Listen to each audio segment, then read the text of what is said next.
नमस्कार, मैं हूं अमीश देवगन और आप देख रहे हैं देश की सबसे बड़ी बहस आर पार। और आज आर पार के अंदर एक ऐसा मुद्दा जो सबकी जान के लिए, सेहत के लिए बेहद जरूरी है।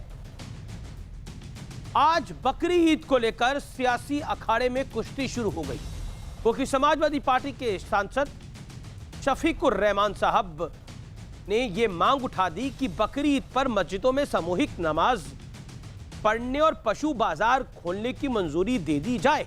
पशुओं के बाजार का जिक्र इसलिए हुआ क्योंकि बकरी ईद पर जानवरों की कुर्बानी यानी बलि दी जाती है।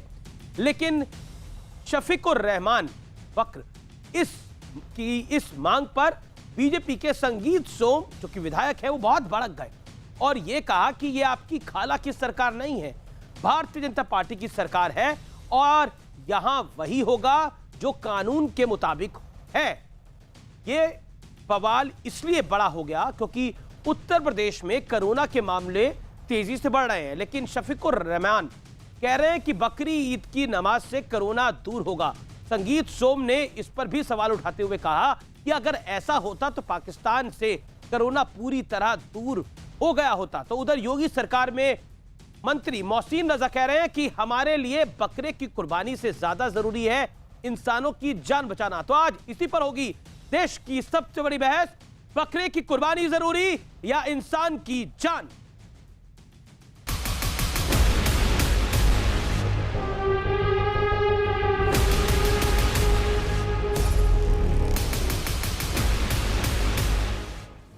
समाजवादी पार्टी के सांसद शफीकुर रहमान बर्क ने बकरीद पर मस्जिदों में सामूहिक नमाज और पशु बाजार खोलने की वकालत की।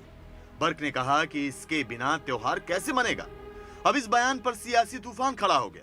बीजेपी ने सवाल उठा दिया कि कोरोना काल में ऐसा बयान क्यों दिया गया। मस्जिदें और ईदगाहें खोली जाए, यहाँ पर चूंकि सारा मुसलमान नमाज पढ़ेगा और पूरी एहतियात से पढ़ेंगे। कोई समाजवादी और बसपा की सरकार नहीं है, भारतीय जनता पार्टी की सरकार है। कानून के दायरे में रहना पड़ेगा और कानून के दायरे में नहीं रहेगा तो ईद जेल में बनेगी। जैसे आजम खान की जेल में बनी, उनकी भी जेल में बनेगी। उन्हें इस बात को ध्यान रखना चाहिए। तो ठीक है, सरकार का निर्णय है कि कोई मस्जिद नहीं खोली जाएगी। जैसे मंदिर नहीं खुल रहे हैं तो मस्जिद भी नहीं खोली जाएगी और भीड़ एक जगह इकट्ठा नहीं होने दी जाएगी। सोशल डिस्टेंसिंग का ध्यान रखते हुए अपने घर पर नमाज पढ़नी चाहिए और घर पर नमाज पढ़ के इस त्योहार को बनाना चाहिए। हमारा ये यकीन है कि ये अल्लाह के दरबार में हम अपनी माफ़ी मांगने के लिए जा रहे हैं, तो वहाँ इसी कोरोना के ख़त्म होने के लिए और मुल्क के हालात बेहतर होने के लिए और मुल्क की भलाई के लिए हम लोग दुआ करेंगे और अल्लाह हमारी सुनेगा इंशाअल्लाह। सबसे पहले पाकिस्तान में भगा दें, वहाँ तो मंदिर ही नहीं बनने दे रहे हैं, तो वहाँ मस्जिद है, वहाँ क्यों नहीं कोरोना भाग रहा है। जानवरों की खरीदे फरोख्त के लिए कोई इंतजाम नहीं है, हम कैसे करेंगे। पहले बाजार लगते थे, बाजारों के अंदर बिकने आते थे तो मुसलमान जाकर खरीदते लाकर और उनकी कुर्बानी करता था। आज भी हम चाहते हैं कि उससे बकरीद से पहले बाजार लगाया जाए। तो ये किसने कह दिया है कि बकरीद पे बकरा काटेंगे। अरे साग आलू बना के भी त्योहार मनाया जा सकता है। इस कोरोना काल के संकट में जानवरों का काटना वैसे भी गलत है और जानवरों का मीट खाना गलत है। साग आलू खा के त्योहार बनाना चाहिए।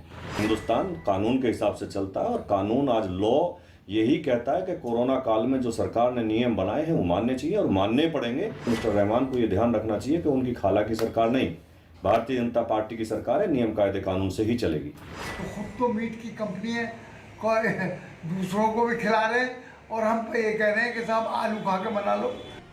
इसी बीच बकरीद को लेकर योगी सरकार की गाइडलाइन जारी कर दी गई, जिसमें कहा गया कि किसी भी धार्मिक स्थल पर भीड़ न जमा हो, बकरीद पर खुले में कुर्बानी न दी जाए, कोरोना के चलते सामाजिक दूरी का पालन किया जाए। कुर्बानी से महत्वपूर्ण है इंसानी जान, ये हर मजहब यही बताता है।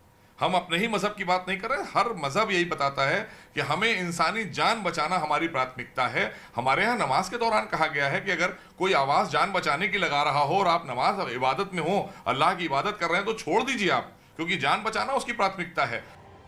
उधर बीजेपी नेता अर्जुन सिंह ने हाईकोर्ट में याचिका देकर मांग की है कि ईद पर खुले में कुर्बानी न दी जाए और ऑर्गेनिक होली और दिवाली की तरह बकरीद पर अपने प्रियजनों की तस्वीर वाले केक काटकर प्रदूषण मुक्त बकरीद मनाएं। तो आज इसी पर होगी देश की सबसे बड़ी बहस, बकरे की कुर्बानी जरूरी है इंसान की जान। तो बकरी ईद पर सियासी तकरार का विश्लेषण सुनिए, क्योंकि बर्क साहब ने बयान दिया, उसके बाद पलटवार उत्तर प्रदेश के विधायक संगीत सोम ने दिया। हम कह सकते हैं कि बकरी ईद पर संगीत जो है सियासत का वो बहुत गूंज रहा है। बकरी ईद पर सियासी तकरार का विश्लेषण सुनिए। कोरोना वायरस ये नहीं देखता कि लोग इबादत के लिए इकट्ठे हुए हैं या किसी और काम के लिए। किसी की अगर मौत भी हो जाए, उसकी मैयत भी हो, तो वहां पर भी लोगों की संख्या पर रोक है कि इतने से ज्यादा, 50 से ज्यादा, 20 से ज्यादा लोग नहीं जा सकते। कोरोना की वजह से अमरनाथ की यात्रा रद्द हुई, कांवड़ यात्रा भी इस वर्ष नहीं हुई है। यह भी एक जानकारी महत्वपूर्ण है। आगे बढ़ता हूं। कोरोना में खुदकुशी के रास्ते पर, कुरान में खुदकुशी के रास्ते पर खुद को ढकेलना गलत माना गया है। एक तरह से अगर इतने लोग इकट्ठे होंगे, 500, 600 लोग इकट्ठे होंगे, 400 लोग इकट्ठे होंगे, तो निश्चित तौर पर वायरस के बढ़ने का खतरा बढ़ेगा। मैं बढ़ता हूं आगे। कोरोना किसी धर्म विशेष के लिए नहीं, पूरी मानवता के लिए खतरा है। किसी धर्म से कोरोना का कोई लेना देना नहीं है। हिंदू, मुस्लिम, सिख, ईसाई सबको कोरोना होता है। हर देश में कोरोना हो रहा है। ईद पर इस बार अपनी इच्छाओं को कुर्बान करना ही बड़ी कुर्बानी होगी। यानी चाहे वो श्रावण मास हो, क्योंकि तब भी लोग मंदिर जाते हैं, पूजा करते हैं, चाहे वो ईद हो, सबसे बड़ी इबादत पूजा वही है कि आपकी जान बची रहे। मक्का बंद, जामा मस्जिद बंद, फिर सामूहिक नमाज की मांग क्यों? मैं इस सवाल के साथ इस डिबेट को ओपन करता हूं। मेरे साथ आज की इस चर्चा में डॉक्टर संबित पात्रा हैं, जो कि बीजेपी के राष्ट्रीय प्रवक्ता हैं। मेरे साथ आज की इस चर्चा में मोहसिन रजा जुड़ेंगे, जो कि अल्पसंख्यक मामलों के मंत्री हैं, उत्तर प्रदेश से मेरे साथ हैं। मेरे साथ सुबूही खान है इस चर्चा में। मेरे साथ शोहेब जमाई